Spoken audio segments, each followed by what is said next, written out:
यता अब दक्ष प्रजापतिले अरूले त यो कार्य गर्छन् कि गर्दैनन्, शिवजीलाई यज्ञमा भाग नमिलोस् भनेर मैले घोषणा गरेको छु, अरूले त के गर्छन्, यसको सुरुवात पनि मैले नै गर्नुपर्दछ भनेर एउटा बृहस्पति सब नाम गरेको विशाल यज्ञ सुरु गर्नुभयो।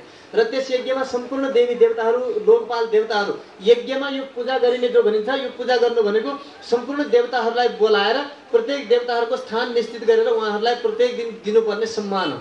हामीले सबै देवताहरूलाई यहाँ आवाहन गरेर बोलाएर हाम्रो यज्ञमा आइदिएर हजुरले यस्तो प्रकारको यो सम्मानलाई स्वीकार गरेर कृपा गरेर हामीहरूको बुद्धि परिवर्तन गरिदिनु, हामीलाई भगवानका भक्त बनाइदिनुका निमित्त हजुरहरू निमित्त बनिदिनुहोस् भन्नका निमित्त स्थान निश्चित गरेर त्यहाँ उहाँहरूलाई दिनुपर्ने सम्मान भेट सामग्रीहरू दिनुको नाम हो पूजा, बलि भेट भनिन्छ त्यसलाई। त्यस्तो पूजा दिनुपर्ने हो। यस प्रकारले यज्ञमा बोलाएर भाग मिलेन अथवा यज्ञमा भाग दिएन भनेदेखि अथवा यज्ञ पूर्ण भएन, बिचमा बिग्नु भयो भनेदेखि देवताहरूलाई साह्रै कष्ट हुन्छ।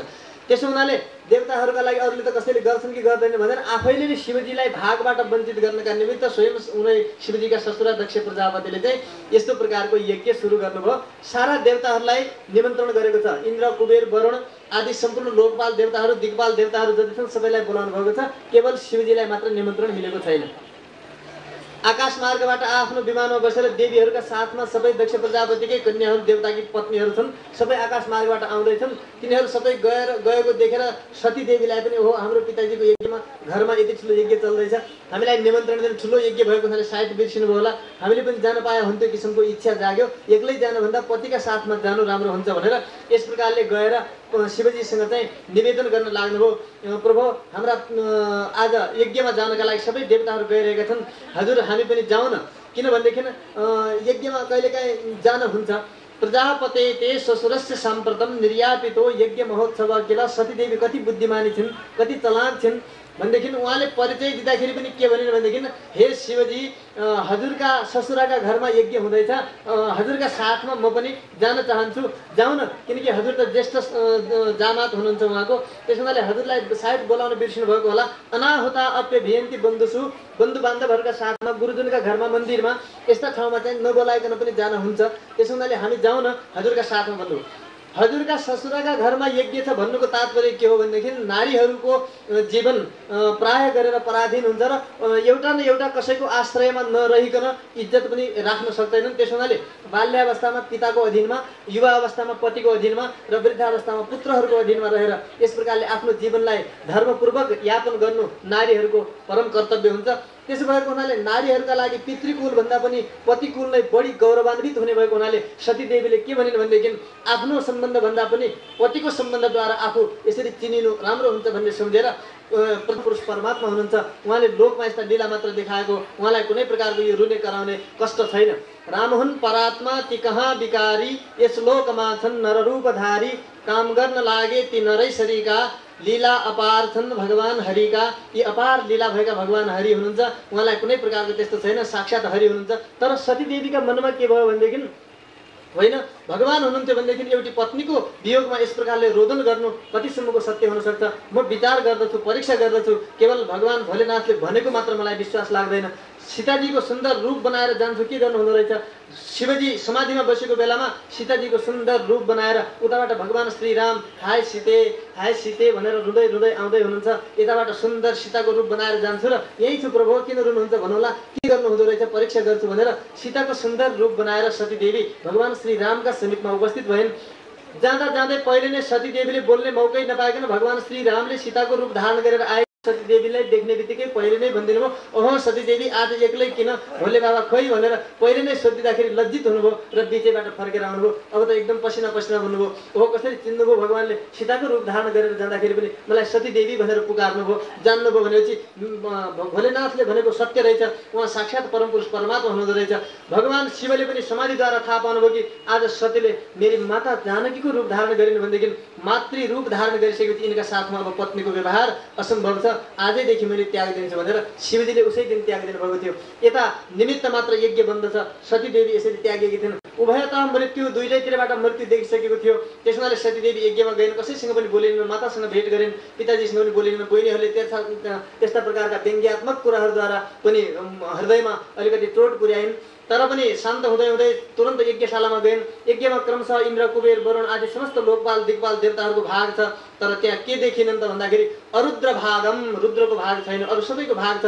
यसो विचार गर्न लागि ओहो शिव कति मङ्गलकारी 2 अक्षर शिव नाम मात्र कसैले उच्चारण गर्दछ भनेदेखि त्यतिले मात्र पनि उसलाई कति कल्याण गर्दछ यस्ता कल्याणकारी मङ्गलकारी यस्ता भोले बाबासँग विरोध गर्ने केवल दक्ष प्रजापति एक मात्र हुन सक्छन् यस्ता दक्ष प्रजापति भन्दा अतिरिक्त अरू कसैले पनि यसरी भगवान भोलेनाथको विरोध गर्न सक्दैन त्यसो हुनाले आज यिनले यसरी विरोधाभास राखेर शिवजीलाई भाग दिएनन् भनेदेखि यिनका शरीरबाट यो शरीर जन्मेको हो र यिनका यस्ता द्रोहीका शरीरबाट जन्मेको यो शरीर त्यस्ता पवित्र शिवजीको सेवामा लगाउनु मेरो पनि अपराध बन्दछ त्यसो हुनाले यो शरीरमा त्यो शरीरको त्यो सेवामा लगाउने छैन तुरन्त शरीरबाट योगाग्नि प्रकट गरेर त्यही अग्निमा समाप्त हुनुभयो सतीदेवीको मृत्युपछि भूतगणहरू आएका थिए त्यो यज्ञलाई सबै विध्वंस गरेर हिँडे यता सबै त्यो यज्ञ समाप्त भयो उता शिवजीले थाहा पाउनुभयो कि सतीदेवीले चाहिँ यसरी यज्ञमा देह उत्सर्ग गरे शिरबाट एउटा जटा निकालेर क्रोधले जमिनमा राख्नुभएको थियो वीरभद्र नाम गरेको भयङ्कर विकराल वीर प्रकट भयो के गर्नु पर्यो के आज्ञा छ किन मलाई यसरी प्रकट गर्नुभयो भगवान शिवको यो आदेश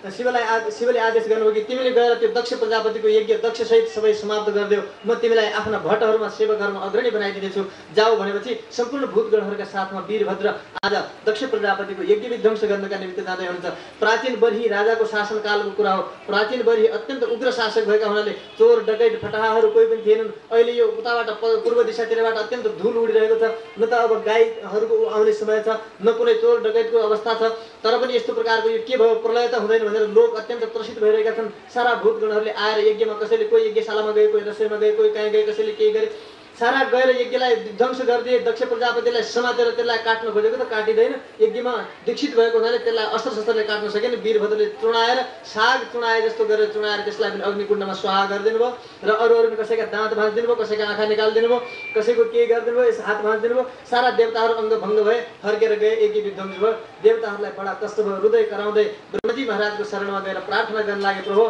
हाम्रा यस्ता प्रकारले हामी यज्ञमा गएका थियौँ आज दण्डित भयौँ ब्रह्मजी महाराजले भन्नुभयो लड्डु खान गएको थियो राम्रै भयो ठिकै छ बिना उसको जहाँ बोलायो त्यहीँ जानु हुँदैन थियो म गएन स्वयं त्यहाँ विद्वेष छ भनेर तिमीहरू गयौ त ठिकै पायो दण्ड पायो अब त यसको उपाय केही पनि छैन उनै शिवजीलाई मनाउनु पर्दछ सबै ब्रह्मादि देवताहरू शिवजीलाई मनाउनका निमित्त कैलाशमा जानुभयो सबैले प्रार्थना गर्नुभयो हे प्रभु हजुर नै जगतको कारण हो हजुरले यस प्रकारले यिनीहरूले गरेको यो कृत्यमा यति नरिसाइकन दण्ड नदिकन हजुरले कृपा गर्नु पर्यो भोले बाबाले भन्नुभयो मैले त दण्ड दिएको यी बालकहरूलाई अलिकति अनुशासित बनाउनका निमित्त हो मेरो लागि कोही क्रोध गर्न योग्य र दण्ड दिनु योग्य कोही पनि छैन म सबैका प्रति दया गर्दछु ठिकै छ हजुरले भन्नुभयो देवताहरूको अङ्ग भङ्ग भए सामान्य देवताहरूको अङ्ग भङ्ग भएका सबै ठिक हुन् अब यो एकपल्ट बिग्रिसकेको व्यवस्थालाई मिलाउनका निमित्त त्यसै गरी मिलाउनु पर्दछ दक्ष प्रजापतिको बानी थियो कि सधैँ म भन्ने भएको हुनाले म्या म्या गर्ने बाख्रो हुन्छ त्यसैले यसको मान्छेको मुख लगाउनु उचित छैन जसले अहङ्कार गर्दछ मै भन्छ हो त्यो मै भन्ने बाख्रो हुन्छ त्यसैले यसको बोकाको शिर लगाइदिन्छु भनेर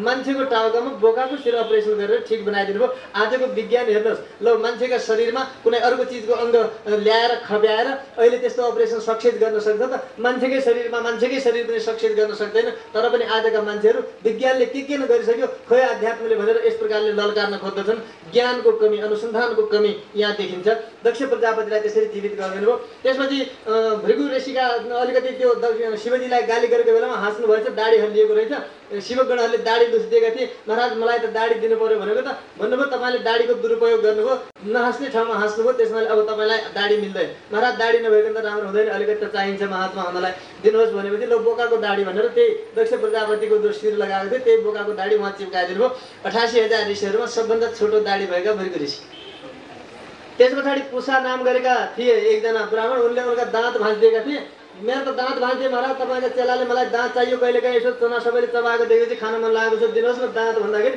तपाईँले दाँतको दुरुपयोग गर्नुभयो नदेखाउने ठाउँमा दाँत देखाएर हाँस्नुभयो अब तपाईँ के गर्नुहोस् भनेदेखि तपाईँको लागि यस्तो व्यवस्था मिलाइदिन्छु म यसो सातु खाएर भजन गर्नुहोस् अब भन्नु हुँदैन महाराज कहिलेकाहीँ त राम्रो खान मन लाग्छ भन्दाखेरि उहाँले भन्नुभयो ठिकै छ त्यसो भएदेखि एउटा व्यवस्था मिलाइदिन्छु पुषातु यजमानस्य दधभिर जक्षतु पृष्ठभोग कि त पिठो खानु पर्यो सातु खानु पर्यो त्यो हुँदैन र चना चबाउन मन लाग्छ भनेदेखि उनका जजमानले चाहिँ चबाउने उनलाई चाहिँ आनन्द आउने यस्तो व्यवस्था मिलाइदिन्छु ल हेर्नुहोस् आजको विज्ञानले यो गर्न सक्छ अर्काले चबाइरहेको छ आनन्द अर्कालाई आइरहेको छ यस्तो पनि व्यवस्था मिलाइदिनु कस्तो छ आध्यात्मको शक्ति अझ पनि त्यो शक्ति कहीँ गएको छैन परन्तु हामीले त्यसलाई त्यागेको हुनाले त्यसले हामीलाई त्यागेको त्यस हुनाले धर्म रक्षति रक्षित धर्मको रक्षा जसले गरेको हुन्छ रक्षा गरेको धर्मले नै हाम्रो रक्षा गर्दछ हामीले नै रक्षा नगरेपछि हाम्रो रक्षा धर्मले कसरी गर्ने त्यस हुनाले हामी कमजोर छौँ नभएदेखि आध्यात्म अहिले पनि कम छैन पुषातु त्यसरी अर्काले चबाएको खा भन्नु भगवान नाम गरेका देवता थिए उनले भने महाराज मेरो आँखै फुटाइदिए अब हेर्नु त पर्छ कहिले काहीँ यसो रमझम नाच्य गाएको पनि हेर्नुपर्छ दिनुहोस् न मेरो आँखा भन्दाखेरि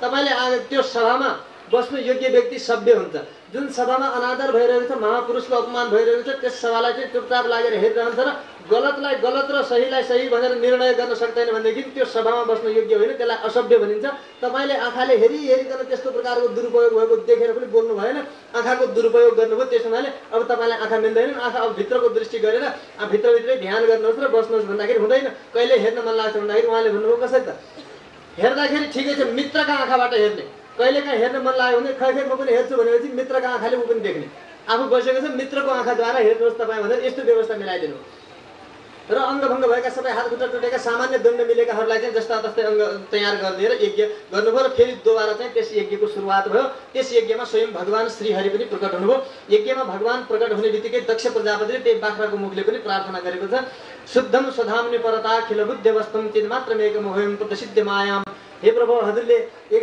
भूयान अनुग्रहमा हो भवता कृतोमे हजुरले फेरि अनुग्रह गर्नुभयो ममा कृपा गर्नुभयो एकपल्ट त दण्ड दिनुभयो यो दण्ड मलाई सम्झाउनका निमित्त हो महापुरुषहरूले दिएको दण्ड पनि के हुन्छ दण्ड पनि अमृत जस्तो हुन्छ महापुरुषको दण्ड पनि अमृत जस्तो हुन्छ किनकि त्यो दण्डले चाहिँ उसलाई चाहिँ राम्रो मार्गतिर पुर्याउँछ त्यस हुनाले हजुरले ठिक गर्नुभयो आज मैले हजुरलाई यो जो प्राप्त गरेँ दोबारा यो ठिकै छ मलाई दण्ड मिल्नु पर्छ त्यो मिल्यो भनेर दक्ष प्रजापतिले पनि गरे ऋतिजहरू सदस्यहरू रुद्रले शिवजीले पनि भन्नुभयो कि प्रभु हजुर नै सबै चिज हो यथार्थ रूपमा भन्नु पर्दाखेरि हजुरको अनुपस्थितिमा नै यज्ञमा विध्वंस भयो यज्ञमा हानि भयो र हजुरको उपस्थितिले आज कति सुन्दर तरिकाले यज्ञ सम्पन्न भयो हजुरले कृपा गर्नुभयो दर्शन पायो भृगु ऋषिले ब्रह्माले इन्द्रले यज्ञ पत्नीहरूले ऋषिहरूले सिद्धहरूले विद्याधरहरूले योगेश्वरहरूले ब्रह्मा आदि सबै देवताहरूले पनि सबैले यस प्रकारले चाहिँ भगवानको प्रार्थना स्तुति वन्दना गरे कतिले त के पनि भन्यो भनेदेखि यो हृदय शरीर कस्तो छ यो आत्मा कस्तो छ भने मन रूपी यो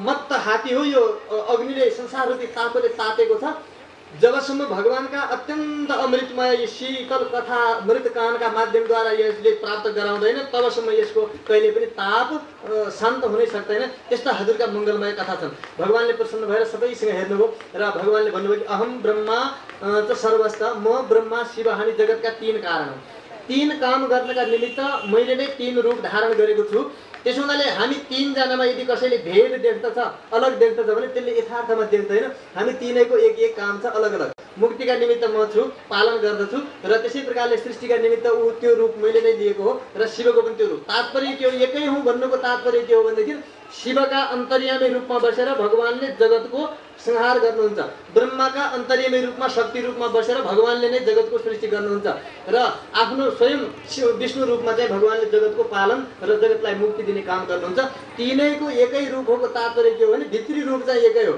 बाहिरी रूप एकै होइन त्यसैले बाहिरी रजोगुणी र तमोगुणी रूप रजोगुणी र तमोगुणी काम गर्नका निमित्त भएको हुनाले मुक्तिका निमित्त उपासना गर्न नमिल्ने तर अरू कार्यका निमित्त चाहिँ भगवानकै स्वरूप सम्झेर आदर गर्न हुने शिव ब्रह्मादिका रूपहरू र मुक्तिका निमित्त एकमात्र भगवानको यो रूप हो भगवानले त्यस यज्ञमा यस प्रकारले साम्यता मिलाइदिनु भयो सबैलाई शान्त गरिदिनु र अनि यज्ञ पूर्ण भयो सबै देवताहरू प्रसन्न भए यस प्रकारले सती देवीको यो चरित्र अब हेर्नुहोस् शास्त्रको कुराहरूलाई विचार गर्नुहोस् असारम अल्पसारम वा सारम सारतरम त्यजेत भजेत सारतमम शास्त्रम यस प्रकारको नियम छ सारतम शास्त्रहरूलाई चुनेर चिन्तन गर्नुपर्दछ आत्मकल्याणका निमित्त शास्त्र धेरै प्रकारका छन् र ती मध्येबाट यही सती चरित्र हो स्कन्द पुराणमा हामीले स्वस्तानीको कथा लगाउँछौँ सतीको चरित्र सुन्दाखेरि कस्तो सुन्दछौँ त्यो तामसी पुराण हो त्यो तामसी पुराणले चाहिँ त्यही कुरा त्यही सतीको चरित्र चाहिँ कुन रूपमा सुनाएको छ र यो सात्विक पुराणले चाहिँ त्यही सतीको चरित्र कसरी सुनाएको छ कति फरक छ हेर्नुहोस् पुराण कारण के हो भनेदेखि कहिल्यै पनि धर्म र भक्ति सत्मार्गतिर लाग्दै नलागेका व्यक्तिहरूको मन बिस्तारै आकर्षित गर्नका निमित्त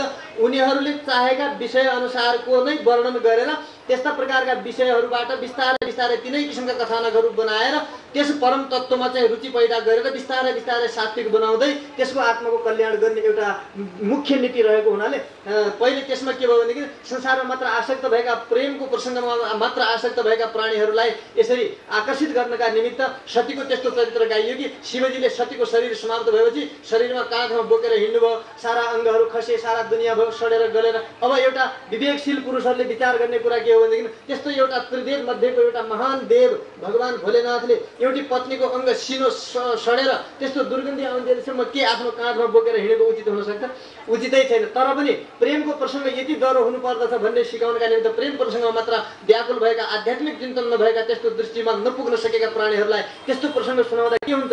त्यस माध्यमद्वारा शिवको गान हुन्छ, सतीको गान हुन्छ, त्यस माध्यमद्वारा गणेश आदि अनेक देवताहरूको गान हुन्छ, पूजा आराधना हुन्छ, सम्मान हुन्छ, सबै चिज हुन्छ। यसबाट बिस्तारै बिस्तारै तमोगुणबाट रजोगुणी, रजोगुणीबाट बिस्तारै सात्विक बनेपछि यथार्थता के हो सात्विक शास्त्रहरूले मात्रै बताउँछन्। त्यसो हुनाले 18 पुराणका रचयिता स्वयं वेदव्यासजीलाई पनि केही गरेर पनि शान्ति भएन, अन्तिममा भागवतको रचना गरेर मात्रै शान्ति भयो। त्यसो हुनाले यी 18 पुराण पनि 6 पुराण तामसी छन्, 6 पुराण राजसी छन्, 6 पुराण मात्र सात्विक छन्।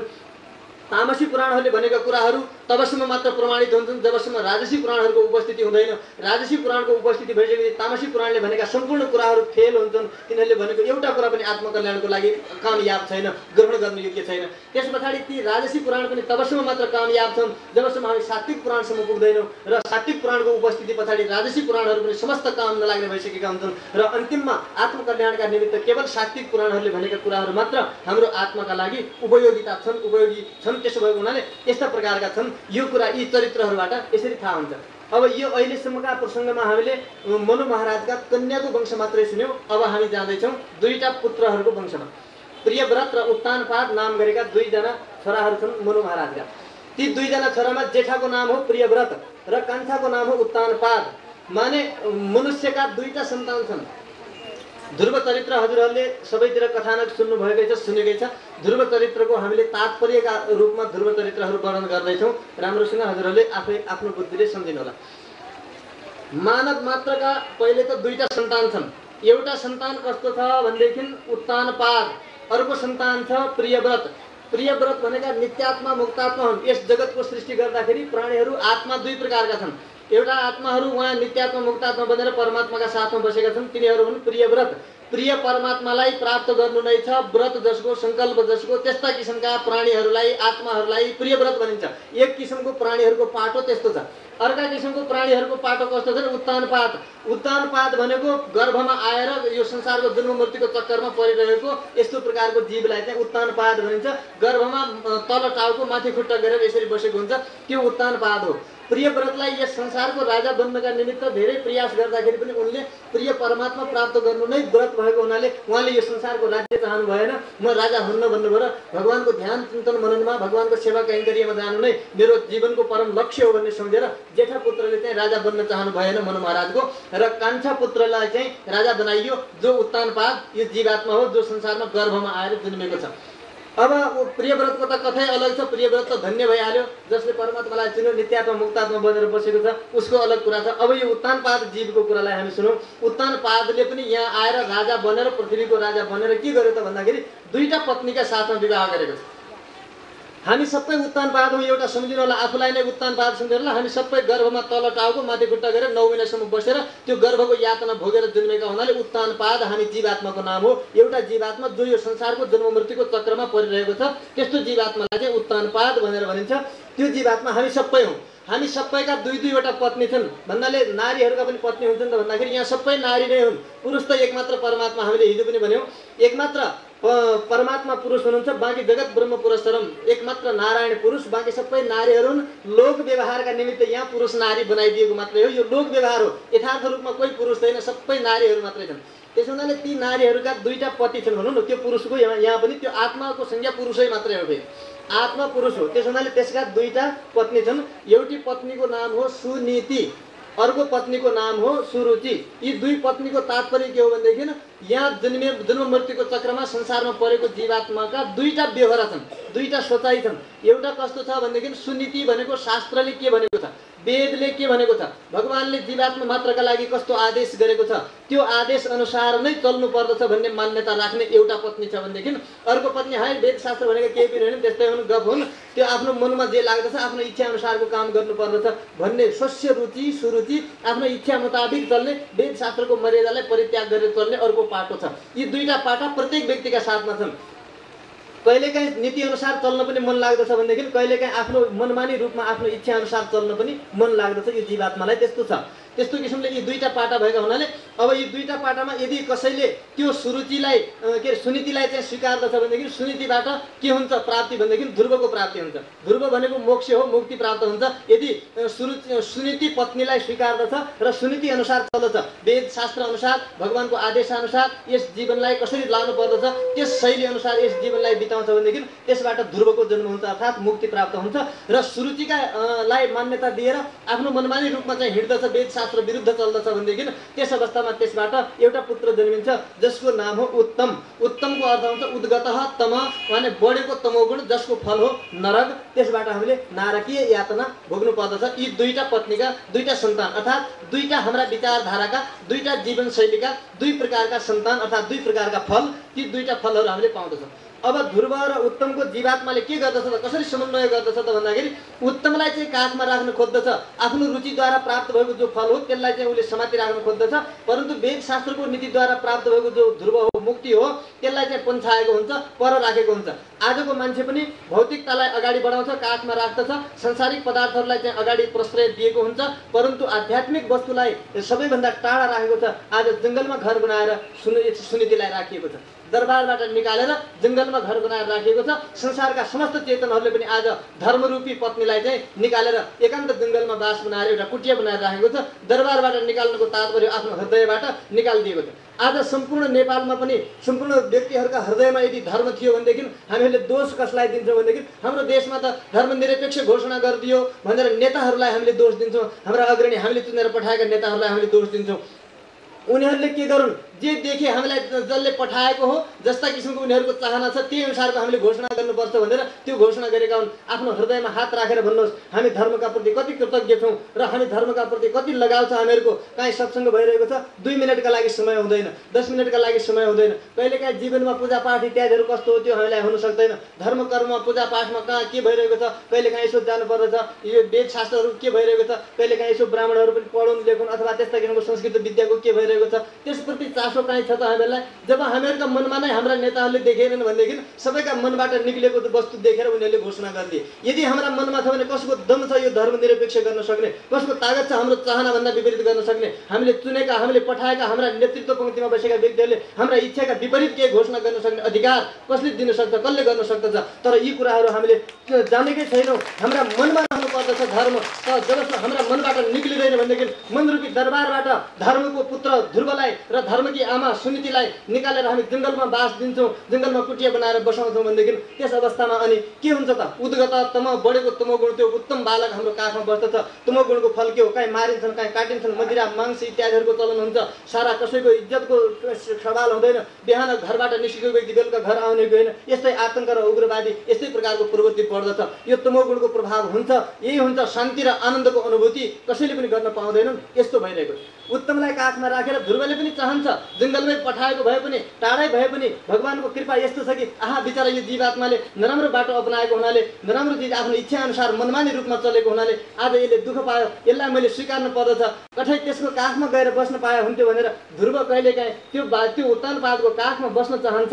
त्यो काखमा बस्न आउँदाखेरि यसको तेर्सा आँखाले हेर्ने बाली उताबाट सुरुचि थिए, उसको इच्छा जो आफ्नो स्वेच्छा छ त्यो स्वेच्छाले चाहिँ त्यो नीतिलाई आउन दिँदैन। माने तात्पर्य के हो भनेदेखि हाम्रा मनमा कहिलेकाहीँ धर्म कर्म गर्न मन लाग्दछ, किनकि यो आत्मा विशुद्ध परमात्माको वस्तु भएको हुनाले यसका भित्र जरुर धर्म लुकेको छ। यसका काहीँ न काहीँ कुना कानी केही न केही छ। बाहिरबाट बाहिरी आवरणले ढाकिएको हुनाले यसले धर्म गर्न पाएको छैन, त्यो ध्रुवलाई स्वीकार्न पाएको छैन। तर मौका लाग्दाखेरि काहीँ देखेपछि सुनेपछि यसलाई पनि त्यो ध्रुवलाई काखमा राखौँ जस्तो लाग्दछ। परन्तु इच्छाले गर्दाखेरि हाम्रा विभिन्न प्रकारका आधुनिक भौतिक इच्छाहरू बढेका हुनाले त्यो इच्छाले आँखा तारेको देखेपछि त्यो सत्यलाई हामी जानिकन पनि चाहिकन पनि आज सम्हाल्न सकेका छैनौँ। हामी धर्म को गर्न चाहँदैनौँ। हाम्रो राष्ट्रमा कुन चाहिँ व्यक्ति नास्तिक छ, कसका हृदयमा धर्म छैन, कसको हृदयमा भक्ति गर्न मन छैन, कसलाई मुक्ति हुन मन छैन। कुनै व्यक्ति यस्तो छैन जो नास्तिक होस्, परन्तु व्यवस्था के छ भनेदेखि बिग्रेका बानी व्यवहारले गर्दाखेरि, सुरुचिले गर्दाखेरि हाम्रो खानपान, रहनसहन, रीतिरिवाज, परम्परा सम्पूर्ण पाश्चात्य प्रवृत्तिको भएको हुनाले आज ती सबै चिजहरूले हाम्रो मनमा घर बनाएको छ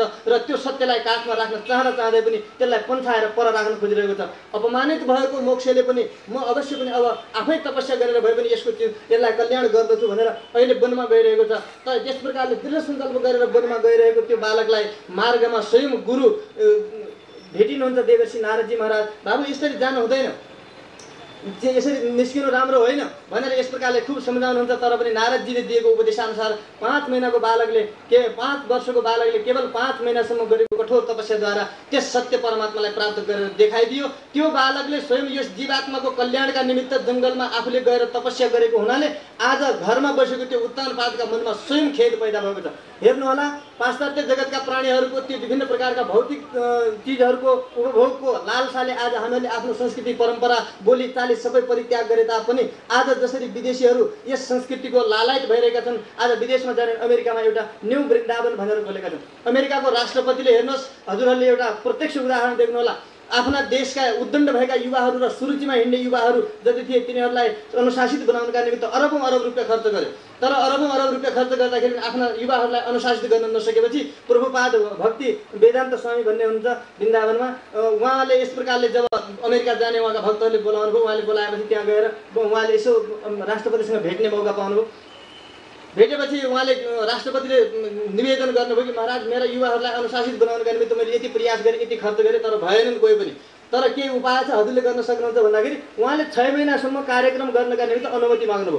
6 महिनाभित्रमा 10-20 हजार युवाहरूलाई चाहिँ अनुशासित बनाएर यति मोटो टुप्पी राखेर धोती लगाएर हरे राम राम राम हरे हरे, हरे कृष्ण कृष्ण कृष्ण हरे हरे भन्दै गाउँदै कसैको अनिष्ट नगर्ने यस्तो प्रकारको पवित्र स्वभावले लिएर आएका त्यस्ता युवाहरूलाई देखाइदिएपछि नयाँ वृन्दावन भनेर अहिले पनि त्यहाँ त्यति ठुलो मन्दिर छ जहाँ 10,000 व्यक्तिहरू त्यहाँ नित्य भोजन गर्दछन्। त्यस्ता प्रकारका साधु बनेर बसेका छन्। के उनीहरूलाई नपुग्दो थियो? भौतिक जगत नै सत्य थियो भनेदेखि उनीहरूलाई जब विभिन्न प्रकारका ती थपेडहरू खाए, भौतिकतामा केही पनि सार छैन भन्ने जब जाने, आज सबै परित्यक्त गरेर नयाँ रूपमा चाहिँ सबै विदेशका मान्छेहरू, जर्मनका व्यक्तिहरूले यहीँ पनि हेर्नुहोस्, यहाँका सबै विद्वानहरूलाई आफ्नो जर्मनी पैसाहरू दिएर, यहाँका पण्डितहरूलाई आफूले तलब दिएर अनि उनीहरूलाई आफ्नो जर्मनी भाषा पढाएर त्यस पछाडि उनीहरूबाट सम्पूर्ण वेद शास्त्रको आफ्नो भाषामा अनुवाद गरेर आफ्नो देशमा लगेर अहिले उनीहरूले यही संस्कृति र यही परम्पराको प्रचार गरिरहेका छन्। के ती बेवकुफ हुन्? भनेपछि आज सम्पूर्ण जगतले चाहिँ चाहेको, परन्तु हामीले हाम्रा घरमा भएको सम्पत्ति, हामीले सम्पत्तिको महत्त्व नजानेको हुनाले यो कुरा हामीले बुझ्नु पर्दछ। एक दिन अवश्य पनि हामीले फर्केर फेरि त्यहीँ आउनु पर्दछ, त्यहीँ जानु पर्दछ। अन्तिममा हामीले ती सबै प्रकारका थपेड खानुभन्दा पहिले नै यदि सावधान हुन सक्यौँ भनेदेखि हामी आफ्नो कल्याण गर्न सक्दछौँ। ध्रुवजी महाराज उहाँ जाने बित्तिकै यसको मनमा स्वयं परिवर्तन भएको। अवश्य पनि भगवानले उहाँबाट कृत सङ्कल्प हुनुभयो भनेदेखि भगवानका बिना यो जगत कहिले पनि धर्ममेव जयते सत्यमेव जयते, यी उक्तिहरू कहिले व्यर्थ हुने छैनन्। अवश्य पनि धर्मकै विजय हुन्छ, अवश्य पनि सत्यकै विजय हुन्छ। हामी जति नै कुमार्गतिर हिँडे तापनि एक दिन हामीले अवश्य पनि फर्केर फेरि उही ठाउँमा आइपुग्नु पर्नेछ। त्यसो हुनाले त्योभन्दा पहिले नै आफ्नो जीवनलाई हामीले सम्झिनै पर्दछ। र आज उत्तानपादलाई पनि घरमा बसेर ध्रुवजीको तपस्याद्वारा चिन्ता भएर ओहो त्यस्तो 5 वर्षको एउटा सानो बालकले त्यस्तो प्रकारले तपस्या गर्न गएको छ, जङ्गलमा केही कष्ट होला, दुःख होला, मुक्तिका निमित्त अब चिन्तन भयो। अब त्यो आफ्नो सम्पत्तिका लागि चिन्तन भइरहेको छ। अहिलेसम्म चिन्तन भएको थिएन, घरमा आफूसँग हुँदाखेरि सम्पत्तिको चिन्तन भएको थिएन। अहिले आफूबाट सम्पत्ति अलग भएपछि अब चिन्तन भइरहेको छ, त्यसलाई के भयो होला, कस्तो भयो होला, त्यसको रक्षा कसरी गर्ने भनेर चिन्ता भइरहेको छ। नारदजी महाराजले आउनुभयो र भन्नुभयो कि तपाईँले त्यो मुक्तिको चिन्ता नगर्नुहोस्, भगवानलाई के भयो त्यसको चिन्ता गर्ने होइन, मेरो अब के हुन्छ भनेर आफ्नो चिन्ता गर्नुहोस्। तपाईँ आफूलाई सोध्नुहोस्, त्यो त देवगुप्तम विषम्पते, त्यो त देवले र भगवान नारायणले रक्षा गरेको त्यो बालक हो, त्यसलाई केही पनि हुँदैन, चिन्ता नगर्नुहोस्, आउँछ, तपाईँको कीर्तिलाई पनि फैलाउँछ। त्यस प्रकारले सबै चिज गर्दछ भनेपछि ध्रुवजी महाराज त्यसरी भगवानको प्राप्ति गर्नुभयो। ध्रुवजीका अगाडि भगवान आउनुभएको छ। भगवानले दर्शन दिनुभयो, बडा सुन्दर रूपमा दर्शन दिनुभयो। दर्शन दिँदाखेरि ध्रुवजी महाराज सामने समाधिमा आँखा चिम्लेर बस्नुभएको छ, आँखै खोल्नुहुन्न। आँखा नखोलेपछि भगवान धेरै बेर भइसक्यो आएर बसेको, किन खोल्दैन यो बालकले आँखा भनेर यसो विचार गरेको त। जो रूप लिएर भगवान बाहिर प्रकट हुनुभएको छ त्यही रूपभित्र पनि छ। शङ्खचक्र गदा पद्म धारण गरेको सुन्दर रूप भगवानको आफ्नो हृदयमा नै हेरिराख्नु भएको छ। ध्रुवजी महाराजले बाहिर हेर्ने आवश्यकता नै छैन, मलाई भित्रै हेरेर आनन्दित भइरहेको छ, बाहिर त्यही भएर आँखा नखोलेको। भगवानले आफ्नो रूप तानिदिनु भयो बाहिर तानेपछि एकदम घबराएर मेरो प्रभु कहाँ जानुभयो, मेरो प्यारो परमात्मा कहाँ जानुभयो भनेर आत्तिएर झट्ट आँखा खोलेको त उही रूप जो भित्र थियो त्यही बाहिर सामने छ। अब त एकदम आनन्दित भएर भगवानको रूप हेरिरहेका छन्। आँखाले पिउँ कि नाकले सुँगौँ कि के गरौँ, आलिङ्गन गरौँ कि कस्तो गरौँ, छटपटी भइरहेको छ, के बोलौँ कि भनेर ओठ पनि फरफराइरहेका छन्। परन्तु बालकै भयो, 5 वर्षको, वेद शास्त्रादिहरू पढेको छैन, अब के गर्ने भनेर एकदम चिन्ता। भगवानले थाहा पाइहाल्नुभयो केही भन्न चाहन्छ, केही बोल्न चाहन्छ। भगवानले आफ्ना दिव्य आयुधहरूद्वारा स्पर्श गरेर शरणागत बनाइदिनु भयो। शङ्खले यसरी कपोलमा छोइदिनु भयो। त्यसो हुनाले हेर्नुहोस्, भगवानको शङ्ख ज्ञानमय हो, शङ्खको चिन्ह र चक्रले भगवानको मार्ग प्रदर्शन गर्दछ। हामी अन्धकारमय लोकालोक पर्वतहरूलाई पनि पार गरेर जब प्रकृति मण्डलदेखि बाहिर जान्छौँ त्यस अवस्थामा नेत्र सूर्य चन्द्र तारा केही पनि जहाँ हुँदैनन् त्यस्तो प्रकारको अँध्यारो मार्गमा जब हिँड्नु पर्दछ त्यस अवस्थामा शङ्ख चक्राङ्कित भक्तहरूलाई त चक्रले मार्ग प्रदर्शन गर्दछन्। शङ्ख अङ्कित भएको हुनाले शङ्खद्वारा ज्ञान प्रदान हुन्छ, त्यसै हुनाले त्यो शङ्खद्वारा अङ्कित भइदिनु हो। त्यस हुनाले शङ्ख चक्र अङ्कित गरेर भगवानको शरणागति गरेपछि त्यो ज्ञान पनि हुन्छ र भगवान प्राप्तिको मार्ग पनि मिल्दछ। त्यस्तो प्रकारको हुन्छ भनेर भगवानले कपोलमा शङ्खले छोइदिनु। शङ्खले अङ्कित हुने बित्तिकै ध्रुवजी महाराजको हृदयमा सम्पूर्ण वेद वेदान्तको ज्ञान उमडेर आयो। कस्तो विचित्र छ, भगवानको ज्ञान हुनका निमित्त भगवानको शरणागति गरेकै दिनदेखि त्यो व्यक्ति अलग्गै भइहाल्छ। शरणागति गर्नुभन्दा पहिला त्यो अलग्गै हुन्छ, शरणागति गरेकै दिनदेखि त्यो जीवात्माको स्वरूपै परिवर्तन हुन्छ, त्यसको मनै परिवर्तन हुन्छ। त्यसलाई ज्ञान स्वयं भगवानले यसरी दिनुहुन्छ। भगवान भन्नुहुन्छ नि, म स्वयं ज्ञान दिन्छु, ददामि बुद्धि योगम तम येन मामुपयन्ति ते। गीताको उपदेश हो, सरल छ, कति राम्रो छ।